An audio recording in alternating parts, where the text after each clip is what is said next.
Welcome to History Nuts. I'm Russ Carson Jr., the founder of Family Tree Nuts. At Family Tree Nuts, we build family trees for people, and we produce videos at historic locations and videos that help to honor your ancestors. I'm Jameson Cable, founder of the Kentucky History Podcast, where we talk about anything Kentucky history, events, people. If it has to do with Kentucky, we're going to discuss it. And we've teamed up together to bring you History Nuts. History Nuts is a live show where we talk about, you guessed it, history. Right. History seems to be less and less to people today, but we are trying to do everything we can to keep it alive. Absolutely. History is a passion of ours for sure, but it connects to you. Russ, tell us about the best part of the show. You can join in. You can comment and ask questions live. We've got a great topic today, and we know you're going to enjoy this episode of History Nuts.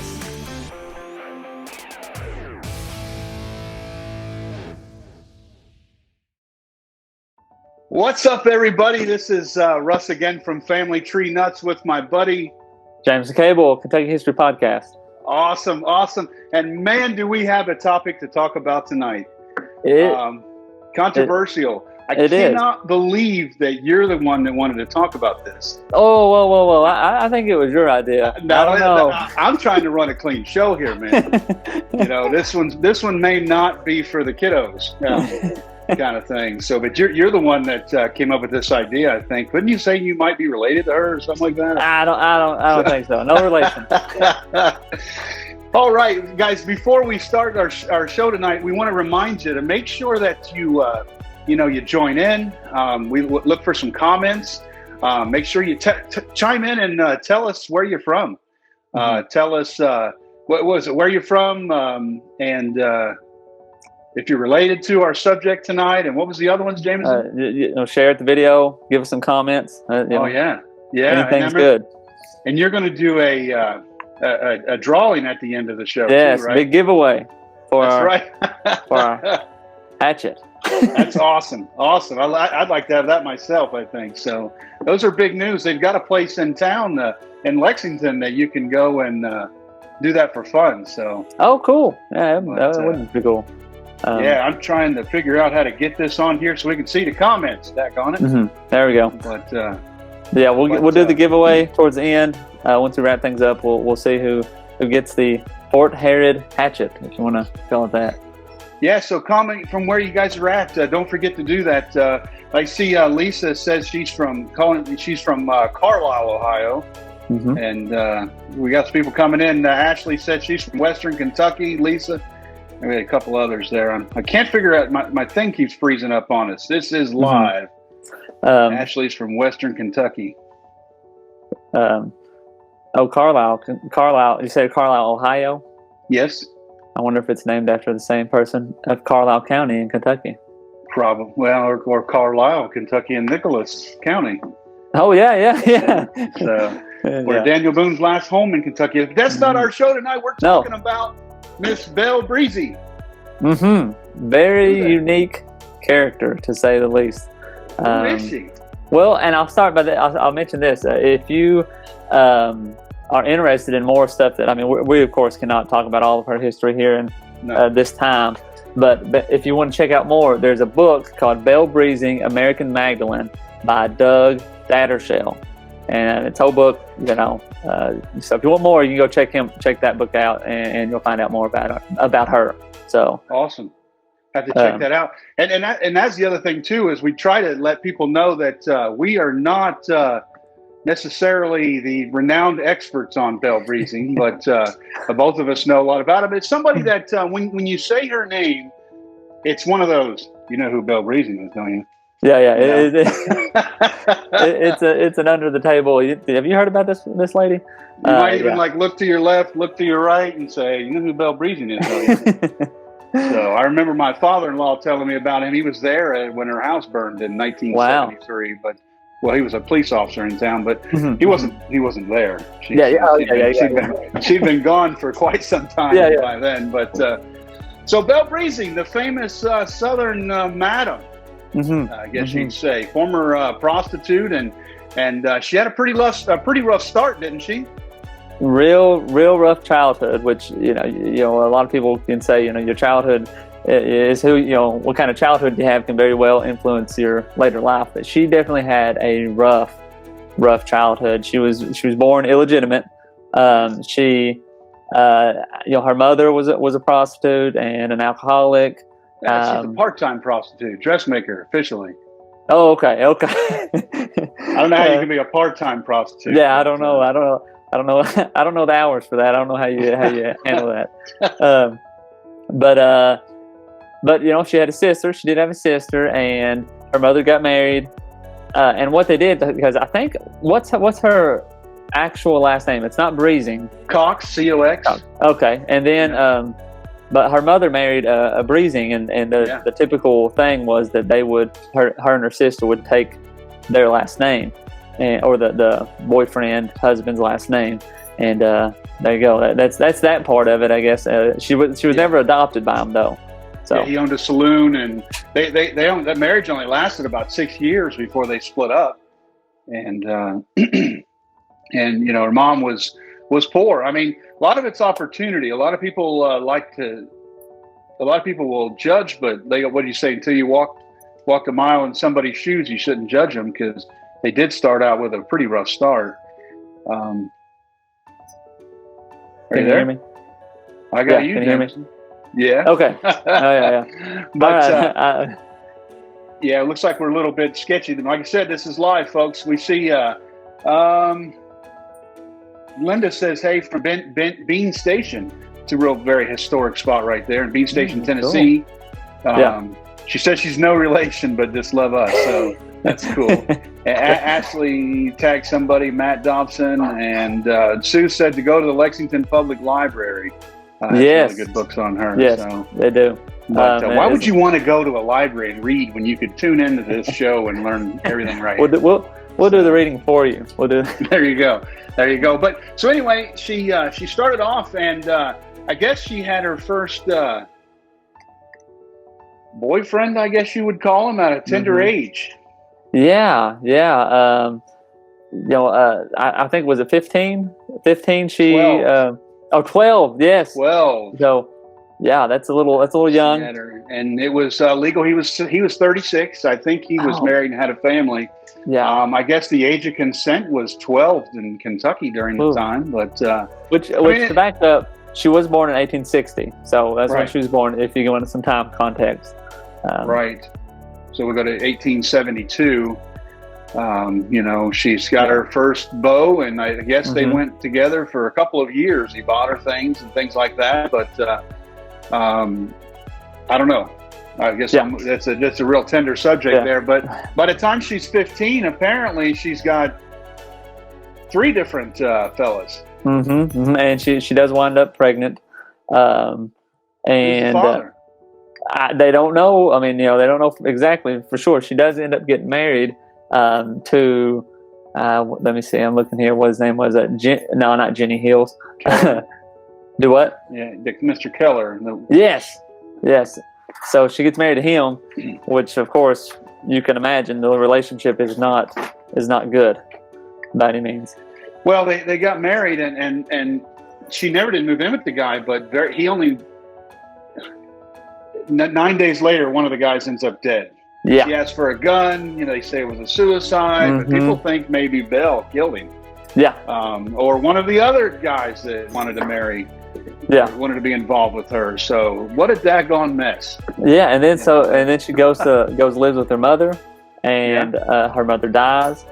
Right after the baby's born. And then on her way back from the funeral to her mother's house, it's boarded up, it's bricked up, and she's evicted. So all this happens, within months. I mean, her life takes a terrible turn. Not that it was, good in the first place, but right. One thing, like a lot of the books or the accounts done by her, the information that was gathered from people who grew up around her and knew her when she was young. And one of the people that gave their accounts of her, at the age of 12, they knew not to hang out with Belle Breezing, because they knew she was at that age, she was already getting into a lot of trouble.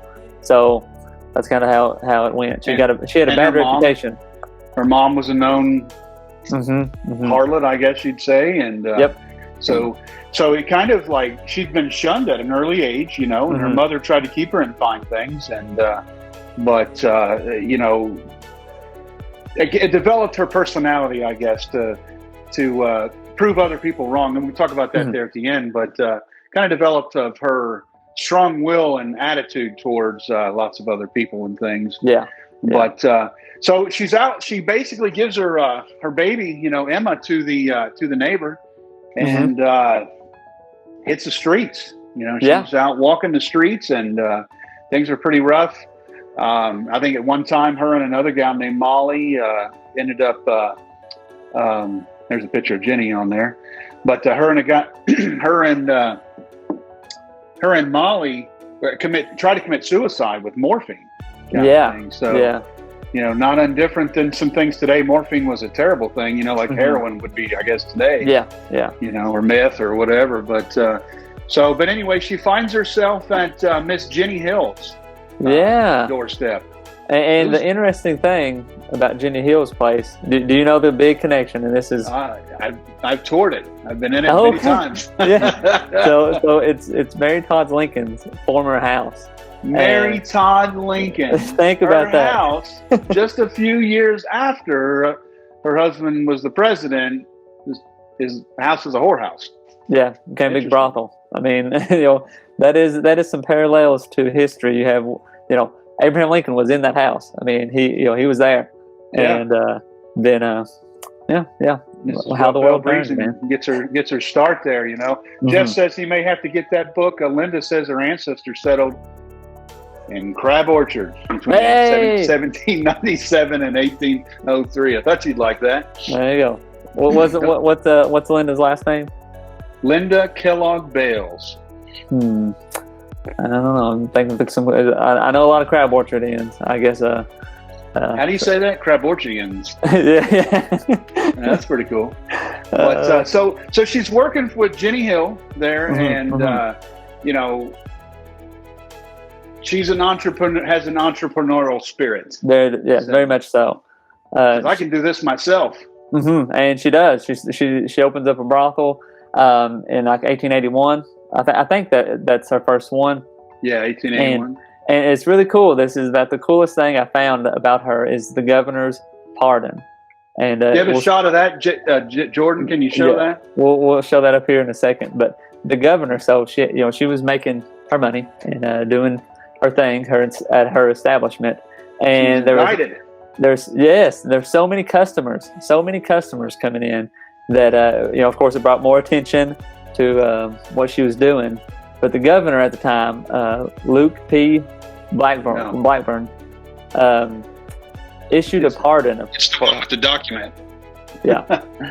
But issued a pardon for her, and it's really, really cool, really interesting little find there. That I mean, the governor pardoned her, which you would think, why in the world would the governor pardon a brothel? But because I don't know. I mean, I don't know who's. It's all about who's going. I don't want to get political, but sometimes people have advancements in strange ways. So.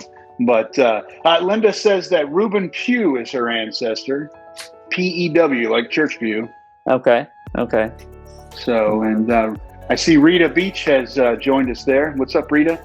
And but so anyway, she gets that pardon from the governor and goes back to work there, and she rents a place for a couple years in some houses now. Where that is now, that's kind of close to Transylvania University. And 2 years later, she buys her own house and sets up her own brothel. She gets a name for herself, kind of thing. Very much so. Go ahead. Well, and they said she was a very beautiful, very attractive gal, and stuff like that. But her gimmick, I guess you should say, is that gentlemen aren't going to pay high dollar, and it's not a high dollar location. So she spends money. She goes to Cincinnati, New York, and she spends money to spares no expense. Yes, buy nice drapes, nice curtains, or drapes are curtains. Tables, furniture, all that stuff. She goes all out to buy as much as to make it a nice looking place. It had to be some big money because I got to tell you, most of my family was still living in log cabins and things by that time. About this time, but she's obviously coming into some money, but the people in the community wouldn't speak to her, wouldn't talk to her, and things like that. But I know every night she brought bags of money. Well, and you talk about the governor aspect. I mean, people knew what was happening at this place. They knew what was going on, but what it is, there's political issues. Obviously there's probably politicians that are going to this place. It's a high society kind of place. All these parties and this and that, and it's revenue too. You hit something there because to that somebody watching this, I thought myself learning about her is that how in the world is this going on? What do you mean politicians were going there? What do you mean high-powered people are going there? Because it wasn't just that. It was it was basically like a lounge, a bar, kind of thing, and there just happened to be an upstairs. So it was a social club. The social club, Right. Yeah. And they charged, 4 times for a drink there, and made tons of money. There's dancing, gambling, all sorts of sins, if you want to say it that way. That's kind of how it got. It brought in revenue too. Brought people in. There's a red light district in Lexington, which there's probably a red light district in just about every town, big. Well, maybe even every town. But big town, big city for sure. Where's the red light district in Crab Orchard? Ain't one there no more, man. I couldn't tell you. But so she buys her own place, and but by the late 1800s, though, there's a big push to close these brothels. I think, and the front page of the newspaper listed hers by name and a couple of others that put a big push to close these brothels. And did they close? No.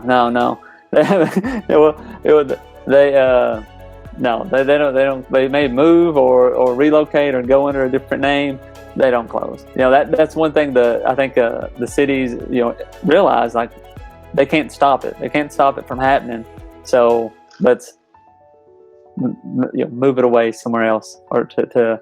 So they closed that area, down there, Upper Street and things, which would be kind of downtown Lexington, and kind of move it to another area down there. Now this time she hooks up with a millionaire out of Philadelphia that basically gave her the loan to buy a big old house. Yes, Jordan, can you show a couple pictures of the big house that they used to have? One on it was 153 McGowan Street, which now is 153 Northeastern Avenue. And today, those are new homes. That was kind of a rough area. Yeah, that's the house there. And it's kind of a rough area.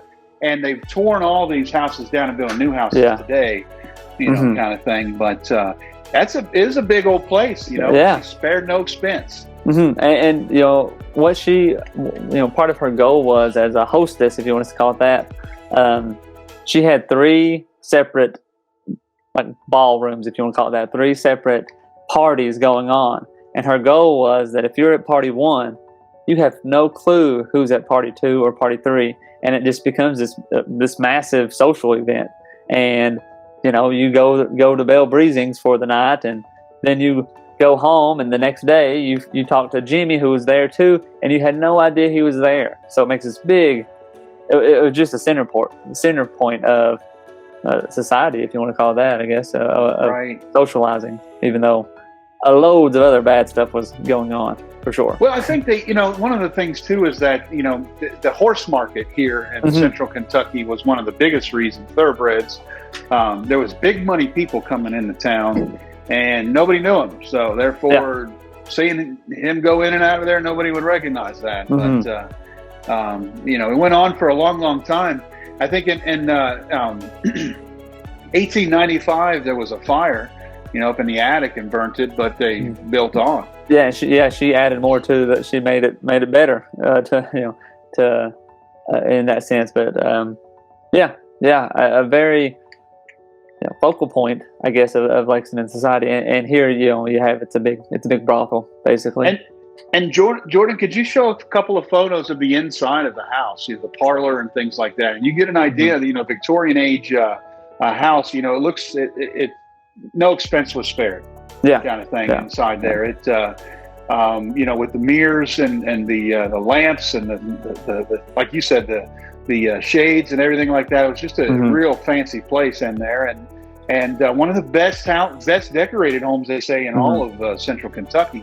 And one of the things I thought was cool is she had rules for her girls. Well, I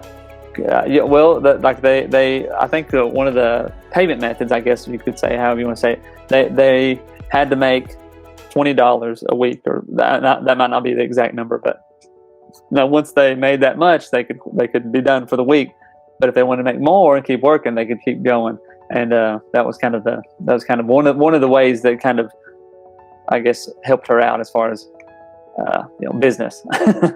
Yeah, and you start getting into the way they ran things. She wasn't. I don't want to get into all these technicalities of things, but basically, the girls kept the money they earned, kind of thing, and she made her money off of the liquor and things like that. So, that they were selling. So, she had a liquor license there, of course. So, I guess that's how they legitimized the business. It was just one of those things that everybody knew that there was other activities that went on there. But her girls they weren't allowed to cuss. They weren't allowed to smoke and drink out in public.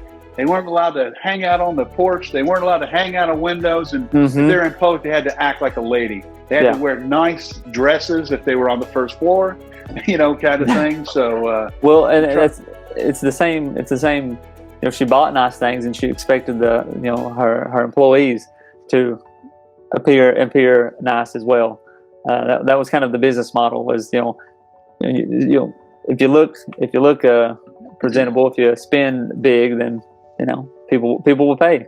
So So Joe Scudder says he has to visit her grave, or he loves to visit her grave. So Joe must be local here in Kentucky. We got some pictures of that, don't we? Yeah, absolutely. And LaVonna Howard Haynes says that the house is beautiful, and Denise Begley says that she's from New York, but she has tons of ancestors in Southeast Kentucky. So her people immigrated the opposite direction. But 1898, the Spanish-American War, Lexington had a lot of soldiers that were billeted here who frequented the establishment, which spread the word. And the reason why this is relevant, the reason we're even bringing this stuff up, is she got a name for herself, not just locally, but nationally. I think you probably had the list of some of the places that wrote about her when she died. I think New York Times. I mean, there was a whole. Of course, it was in the Lexington paper, but it was a big deal. She was in. They did her. Time magazine published her obituary. Time magazine. So she was a very famous person because of the word, and that's because of the horse industry. And people say, "Hey, man, if you ever get over to Lexington, make sure you go over to Belle Breezing." I guess they'd probably do that little look over their shoulder a little bit first, but those topics that I've never been, no one's ever told me about any of those places for sure. So, but and she's known for her charity, kind of thing, wasn't she? And well, she made a lot of money. I mean, that's for sure. But she did help out the people. I don't want to say that just anybody, but she did help out the people around her, I guess, if you want to say it that way. She was giving. You go ahead about that, because I'll talk about her, her rough life there, or even the trouble. Go ahead. Well, she said, like one of the Lexington hospitals caught on fire, and she went around and bought up all the linens and all of Central Kentucky and donated it. Which we find out later, where they found out who it came from. They returned it. She paid for people's funerals. She was known to trying to be a type of person that was in that upper class of people, even though the upper class of people would only talk to her in the back room. Kind of thing, not be associated with her. But she desperately tried, and this kind of like what we were talking about earlier. She came from that rough, and she was shunned as a child, and kind of made fun of and picked on because of what her mom and her social standing and things like that. And I think this is a big up yours is what she's. Yeah. So. I've made it. Look what I got. But again, like you talk about her youth and it's such a rough upbringing. She had a lot of demons too, and as she got older and once the business had stopped and she got into her older age, she kind of became a recluse and didn't really associate with people. She talked to her sister who she got acquainted with back again. She didn't she didn't have any kids really. She had 2 kids. One was a stillborn, and one she had sent away when she was young because of she was handicapped. And I mean, Belle was a prostitute, so she really wasn't fit to keep her anyway. Right. So she didn't have no kids to be with. Her family, she didn't have a mom or dad. They died when she was young. No husband. She was really, kind of by herself. She had some of her girls or some of her employees that she'd had. They stayed with her and were her friends, I guess, if you want to say that. But she really kind of, I think she tried to commit suicide 3 times, which you mentioned the first one, but there's a few times in her later age that, I guess maybe her lifestyle or some of her troubles kind of might have got to her, and they weighed down on her, obviously. Right, absolutely, without a doubt. She was a survivor, and she tried to make it happen. Basically, in 1915, the temperance movement we just talked about. Our Lady the Carrie Nation, a few weeks ago, we talked about, smashing things up. So the pressure really came down and started closing drinking places. And if you can't drink, then you can't visit Belle Breezing's. And about that same time, we didn't even bring up about her man that, her boyfriend, or that her lifelong friend that she had found. He died right about that time too, in 1917. And what's his name? Oh man, I got it written down here. Give me a second. Billy Maybon. There you go. Billy Maybon. Now he was a brother-in-law to John Hunt Morgan's brother, Colonel Richard Morgan. So you see how that connection goes. It's loose connection to high society, but still, you find out you get in the right people, know the right people, get things like that. But Angela says, I'm not sure how true this is, but when I was about 8 or 9, my grandpa told me I was related to Frank and Jesse James. But grandpa passed away before I could examine. Lost it there. Could explain to me how in our family tree. I've been doing family trees for the past 33 years now and still haven't found it. Might be a conversation, Angela, you and I need to have offline here, kind of thing. There's several things that could be there. So I have some ideas and some theories about that. Usually family stories generally have a tidbit of truth.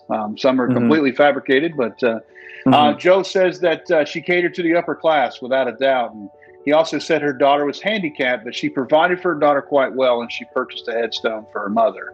Her daughter, we're saying handicapped, but she was, what's the word? Mentally handicapped is what we're saying now. I have a hard time sometimes with the new words, but she was raised in Catholic facilities her whole entire life, and I think in northern Kentucky. I think she went to northern Kentucky for a while. And Detroit. Linda says you can be in a room full of people and still be alone. Yeah. I kind of feel like that's that's one of her demons. I would say you have all these big parties, but yet she probably didn't trust a lot of people. I would say she didn't trust them, hardly anybody. Sure. But yeah, so I think in 1917 the house closed. And because World War I made them, the soldiers that were there, they had to close them down completely. Yeah, kind of thing. Yeah. So guess the Army didn't want their men hanging out there. They wanted them to make sure they were physically fit. Yeah. But once they closed it down, she stayed there for another 23 years. So she's lives out her golden years. She lives all the way to 80, and she eventually dies. She says she's a recluse, though. She stays in her house. Watches the people pass back and forth, and it's kind of a sad story. The end of it all, and she's addicted to morphine, and she did her morphine intravenously. So she would have a doctor inject it. She had ovarian cancer very late in life, but they say that her morphine addiction probably went back to the 1890s. So you're talking about a 40 some year addiction, kind of thing. So, which obviously had something to do with mental well-being and things like that too. So we can analyze her psychology forever, but I think the biggest thing to learn from her is she's self-made female. We definitely don't approve of her business and things like that. Yeah.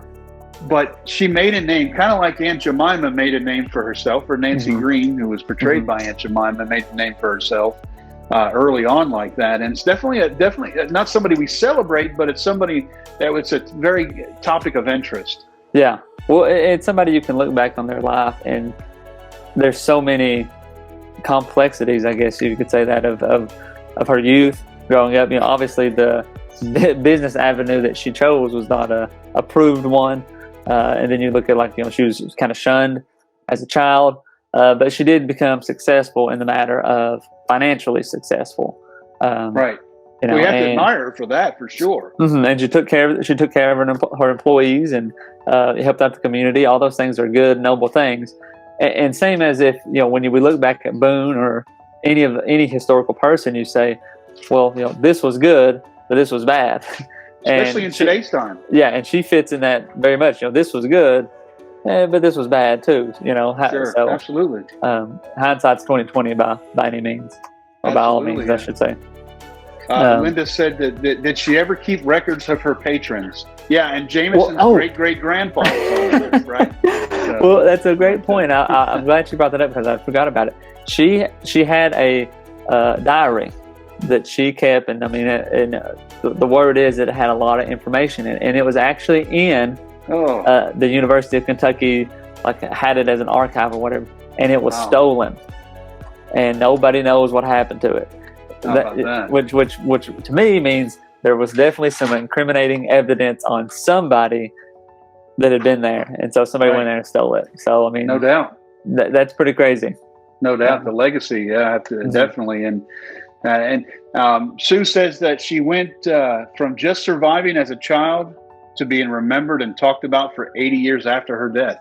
Quite a legacy and life full of opposites.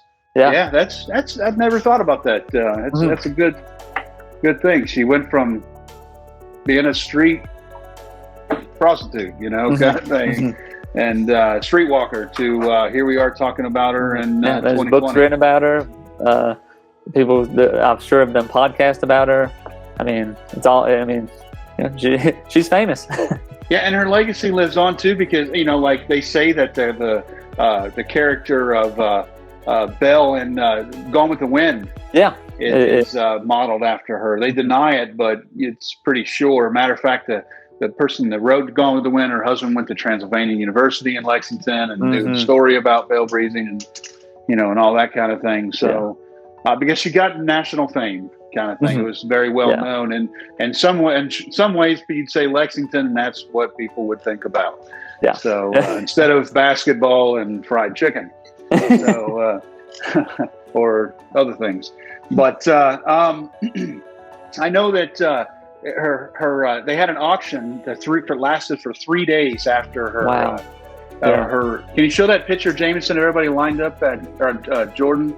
Of everybody lined up in front of the house there.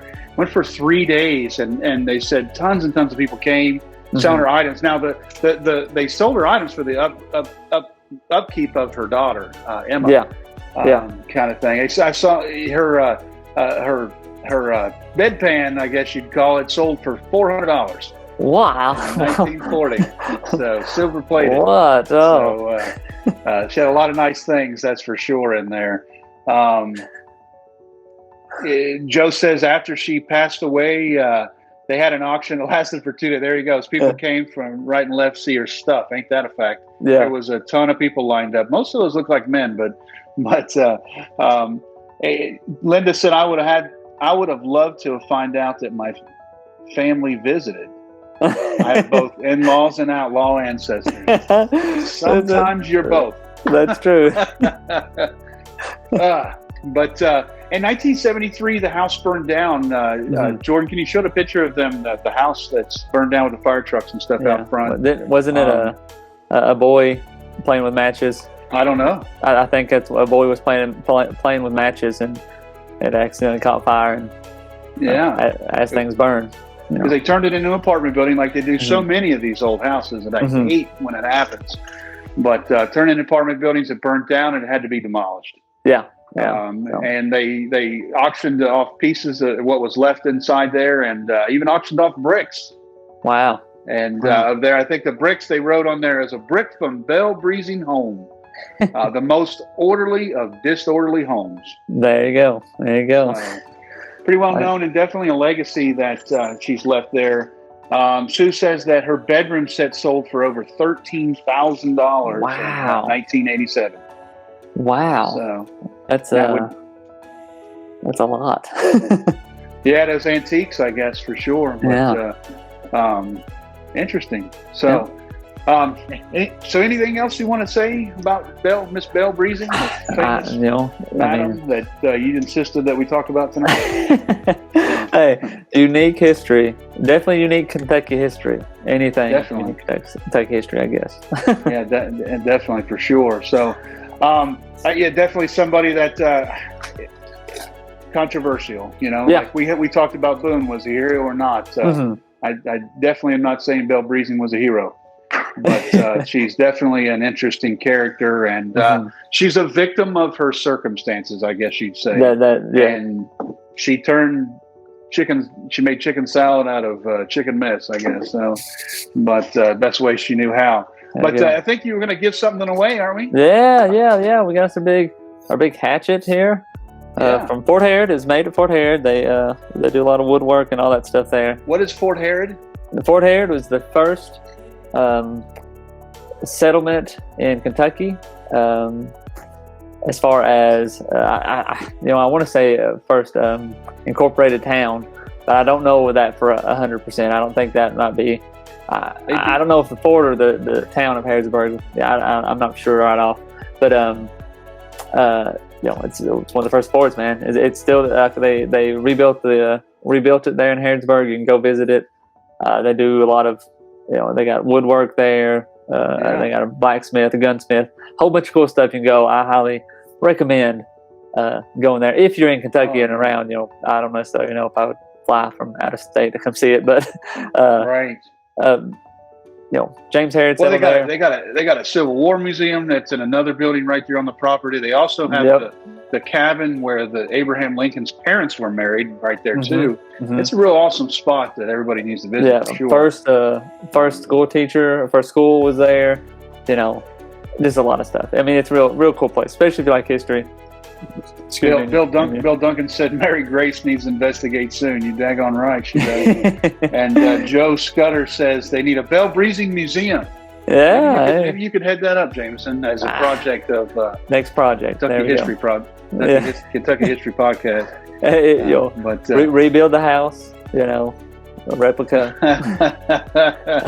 So you're going to give that hatchet away? Yes. So I tell you, we got a lot of names in our cool little bucket here. So I'm gonna pull one out here, and I had a lot of people. I say, man, a lot of people shared the post, liked it, tagged people in it. Really appreciate all the feedback and people liking and sharing the page, and so forth. But anyway, I got a name here, Teresa Kern Bow. Of course, I got a Kern, KERNBO. It's the last name. I think I'm pronouncing that right. Kernbo. Okay, yeah. All right, there we go. She just won the hatchet. If she's on, just let me know, and I'll message you if you're on. If not, I'll message you anyway, and we'll get this super cool patches, ready to roll. Yeah, that's awesome. That's awesome. I thought you said that Jordan, our moderator, was going to win that. I feel like there's a conflict of interest. I think ain't that a fact? So, but Joe said Joe said that he enjoyed this, and Linda said, "Hey, thank you, fellas." So, so what are we doing next week? We talked about King Solomon. That's a pretty interesting dude. Let's do it. Another conflicting guy.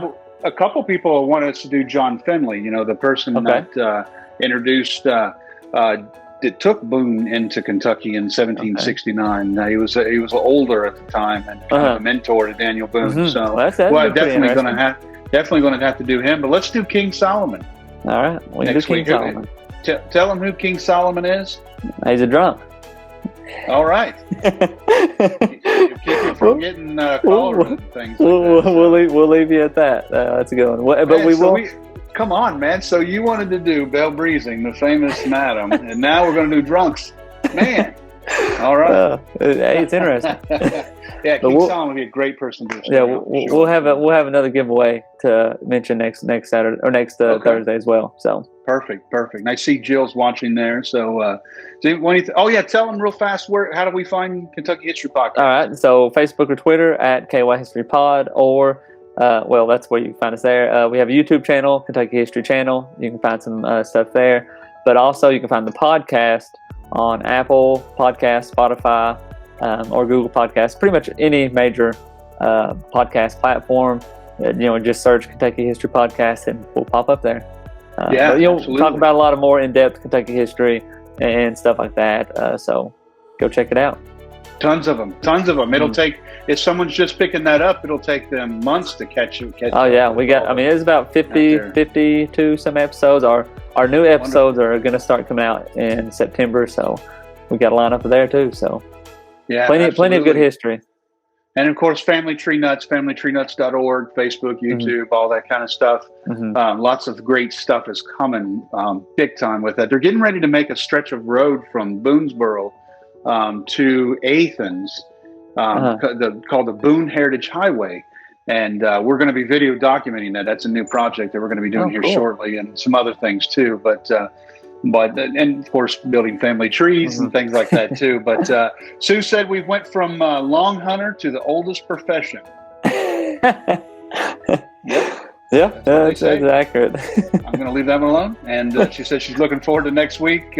Lisa Watson Pennington said, "Thank you guys. First time I've caught you live. Really enjoyed it." That's another thing we've got to bring up. You don't have to watch this live. You don't have to watch it live. It's available. You can look it up months from now, kind of thing. So. And share it out. Hit the share real quick, and more people watch it. Yeah, and Joe said he loves King Solomon. Good. So Joe, Good. Be ready to chime in and answer some questions. First time hearing this. Can't wait until next time, Linda says. So, all righty. Jameson, do you have anything else you want to say before we sign off? We kept them longer here, and we said we would again. I'll throw in, I guess you could call it our history podcast saying, if it's not about Kentucky, it's not worth a hill of beans. But okay. Yeah, I'm with you. What about Ohio? Huh? But, all right. And remember, family tree nuts. Let our nuts find the nuts in your family tree. See y'all. That's it. See you. Bye-bye. At Family Tree Nuts, we make professional, historic videos all over the country and currently have videos in 25 states and even a few international. Let's face it, nobody wants to read anymore. As a matter of fact, nobody wants to even watch long videos, which is why I'm going to keep this real quick. Moving into the future, how are we going to educate the public on all the historic treasures that are found in every community? We have found the answer. Short, entertaining, and to-the-point videos with lots of shots and views that are relevant to the subject. These videos are shared on social media and are the fastest and least expensive way to educate the community on the history of your area. We have experience working with historical organizations as well as city or county tourism departments and Chamber of Commerce's to produce these videos for their use. Our clients are provided with copies of any video produced as well as online links to the videos that they can easily add to their websites. Let us document and produce videos of just a few or all the historic sites in your area. You will find our rates extremely affordable and well below the industry standard for media production. We are passionate about preserving and documenting as many historical sites as we can, and we would love to work with you. For more information, contact me directly at russ@familytreenuts.org or my personal phone at 859-314-1976. And remember, Family Tree Nuts, let our nuts find the nuts in your family tree.